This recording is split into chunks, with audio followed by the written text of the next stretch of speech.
السلام علیکم ناظرین، آج ہم آپ کو حضرت سلیمان علیہ السلام کے بارے میں بتانے جا رہے ہیں۔ حضرت سلیمان علیہ السلام اللہ کے نبی حضرت داؤد علیہ السلام کے بیٹے تھے۔ آپ بنی اسرائیل سے تعلق رکھتے تھے اور اپنے والد حضرت داؤد علیہ السلام کے بعد عنان حکومت سنبھال کر بنی اسرائیل کے بادشاہ بنے۔ آپ اللہ تعالیٰ کے سچے پیغمبر اور انصاف پسند بادشاہ تھے۔ آپ علیہ السلام کے والد کی طرح اللہ تعالیٰ نے حضرت اسماعیل علیہ السلام کو بھی بہت سے معجزے عطا کر رکھے تھے۔ اللہ تعالیٰ نے انہیں ہفت اقلیم کی بادشاہت عطا فرمائی اور وہ صرف انسانوں کے ہی نہیں بلکہ تمام مخلوقات کے بادشاہ تھے۔ چرند پرند اور جنات وغیرہ سب ان کے تابع فرمان تھے۔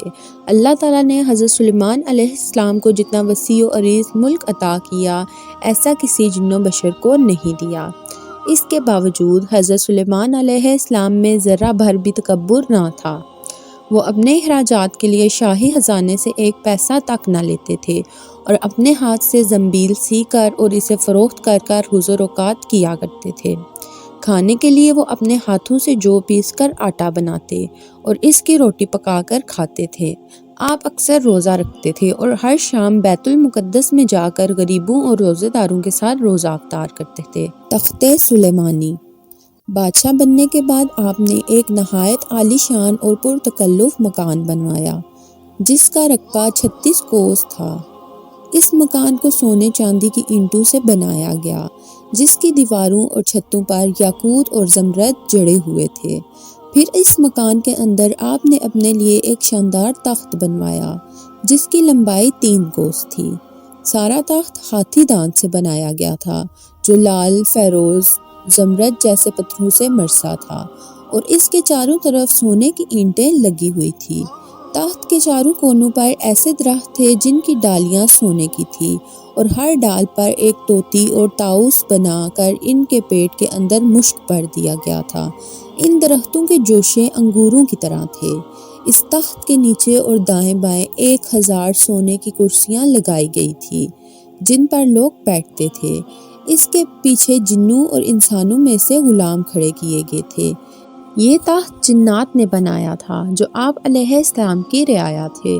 حضرت سلیمان علیہ السلام تاج شاہی سر پر رکھ کر اس عظیم الشان تخت پر قدم رکھتے اور ان کی ہیبت سے تخت اس وقت حرکت کرنے لگتا اور طوطی و طاؤس بھی اللہ کے حکم سے اپنے پر پھیلا دیتے تھے جن سے مشک وغیرہ کی خوشبو نکلتی تھی۔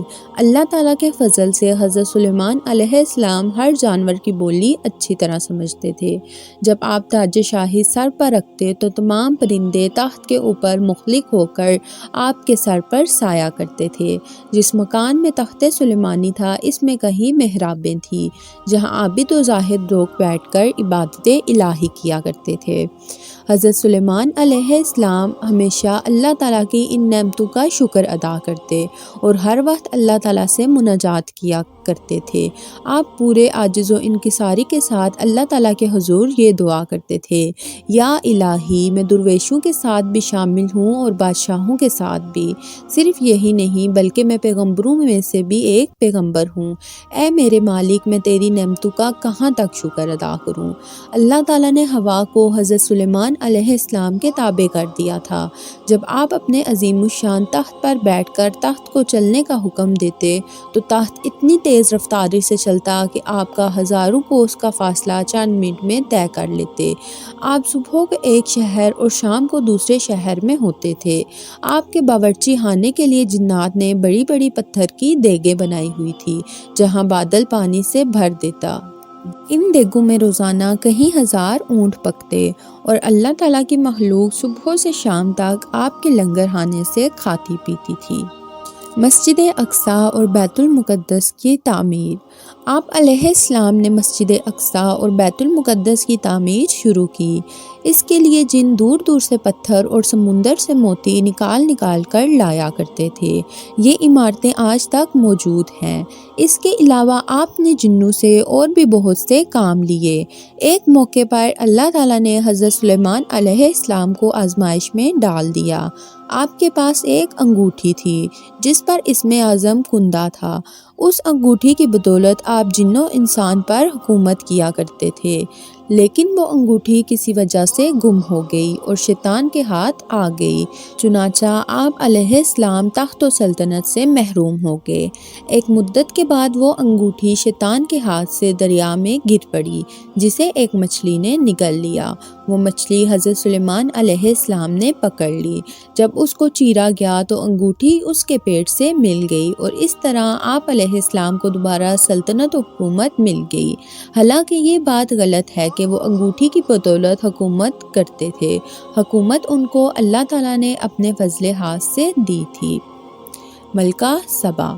حضرت سلیمان علیہ السلام کے زمانے میں یمن کے علاقے پر ملکہ سبا کی حکومت تھی۔ ایک دن حضرت سلیمان علیہ السلام کا دربار لگا ہوا تھا، جس میں تمام جن و انس، چرند پرند اپنی اپنی جگہوں پر بیٹھے ہوئے تھے۔ دیکھا کہ ہدہد پرندہ غائب ہے۔ آپ علیہ السلام نے فرمایا، ہدہد نظر نہیں آتا۔ اگر اس نے اس غیر حاضری کی مقبول وجہ بیان نہ کی تو اسے سخت سزا دی جائے گی۔ وفات۔ آپ علیہ السلام کی وفات کا واقعہ بڑا دلچسپ ہے۔ آپ علیہ السلام کے حکم سے جنوں کی ایک جماعت بڑی بڑی عمارتیں بنانے میں مصروف تھی کہ آپ علیہ السلام کی وفات کا وقت آن پہنچا۔ آپ ایک لاٹھی کے سہارے کھڑے ہو گئے اور انتقال فرما گئے۔ جنوں کو آپ علیہ السلام کی وفات کی خبر نہ ہوئی اور وہ اپنے کام میں لگے رہے۔ آخر ایک عرصے کے بعد جب ان کی لاٹھی کو دیمک نے چاٹ لیا تو وہ ٹوٹ کر گر پڑی اور آپ علیہ السلام جو لاٹھی کے سہارے کھڑے تھے وہ بھی گر پڑے۔ اس وقت جنوں کو معلوم ہوا کہ آپ علیہ السلام تو مدت سے انتقال کر چکے ہیں۔ آپ 52 سال زندہ رہے اور آپ نے 40 سال حکومت کی۔ آپ کے بعد آپ کے بیٹے زجعام نے 17 سال حکومت کی۔ اس کے بعد بنی اسرائیل کی سلطنت پارا پارا ہو گئی۔ شکریہ۔